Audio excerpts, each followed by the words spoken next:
changed the whole geographic and political structure of Europe. At this point, you could imagine this is the end of the communist regime here. In Alexanderplatz, a focal point of what used to be East Berlin, Peter Grimm is looking at an exhibition about the fall of the Berlin Wall and events leading up to it. Only he's doing more than viewing history. He's remembering being part of it. I am here. It is in end of June in 1986. Does it seem that long ago? Yes and no. This long time ago. But something it is, of course, you remember it like it was yesterday. Peter Grimm was a young opposition activist who hated the wall and what it represented. The wall, but not only the wall, it symbolized a regime. It was unfree. The wall was built in 1961 by the communist East German government as a way of keeping its people from leaving for the West. About 3 million East Germans had left since the country was divided at the end of the Second World War. The Berlin Wall came to symbolize the Cold War itself, the divisions between East and West. The world of freedom, the proudest boast is, Ich bin ein Berliner. And for almost 3 decades, it continued to be a rampart from which political leaders could challenge each other's system. Mr. Gorbachev, tear down this wall. In 1989, the wall's foundations were being undermined by a massive flow of East Germans who had found a way around it by taking advantage of the relaxing of border restrictions in Hungary and Czechoslovakia to head to the West. Few believed the East German leadership would respond by opening the wall. For me, it was unbelievable. Even just 6 months earlier, I never thought that this could happen, that this border would open. On November the 9th, 1989, the unbelievable did happen. An announcement easing travel restrictions for East Germans was made by the authorities. Tens of thousands responded by besieging the wall, demanding they be let through. The checkpoints were opened. The wall was doomed. The moment for me, I think, was when the announcement came on the television, when the guy said on the news that East Germans were allowed to travel now. And, it took a minute, first of all, for us to realise what that meant. And then we thought, well, hold on, you don't need this wall anymore. And it was just this amazing feeling, like as if all that tension, everything just dropped away in that moment. Kim Eustice is an Australian performer who's been living in Berlin since 1985. For her, the wall couldn't come down soon enough. Just had this continual presence of something that was so perverse and really bizarre to think that, just over the road were people living in a completely different country, Berliners living in a completely different country, and whose lives were, much more restricted than ours, and who just didn't have a lot of basic freedoms that we took for granted. They are not allowed the Berliners to go on the other side. So the West Berliners could not go here? No. Peter Dolber was a West Berlin police officer on duty during those extraordinary days. There was this euphoria, with people from East Germany being welcomed with open arms, which was very exciting. But we couldn't imagine that the GDR would suddenly disappear. In less than a year, the German Democratic Republic had disappeared.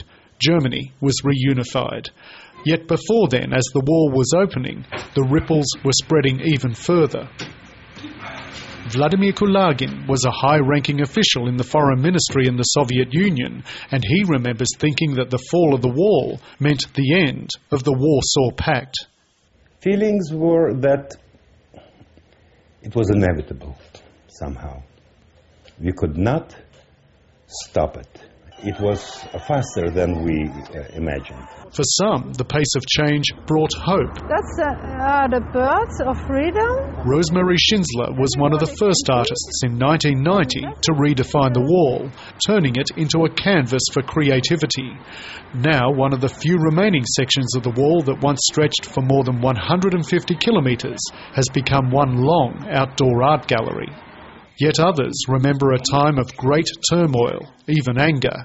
Actress Claudia Weiske was finishing school when the wall came down, and she recalls her disgust at watching fellow East Germans crossing to the West and embracing consumerism. I was so angry. I stood on the street and thought there is so much more to this. We have to be happy that it is open. We can once again be with the people we love, like family. It is all lovely. But the first thing people did was just storm the shops. Some former East Germans talk of being nostalgic for their life in the GDR. Others feel let down by what reunification has brought. According to a recent survey by a welfare organisation called Volkssolidarität, 77% of the respondents from the former East Germany said they believed their living standards were lower than those of their former West German neighbours. And the majority noted that they didn't feel as if they'd been fully integrated into the reunited Germany. So in the minds of many, the fall of the wall may have removed some barriers, but it's highlighted, even created, others. These persons, I don't think they really want the GDR back as it was, with the wall, with repression, with scarcity of goods. They have a very selective view of the GDR.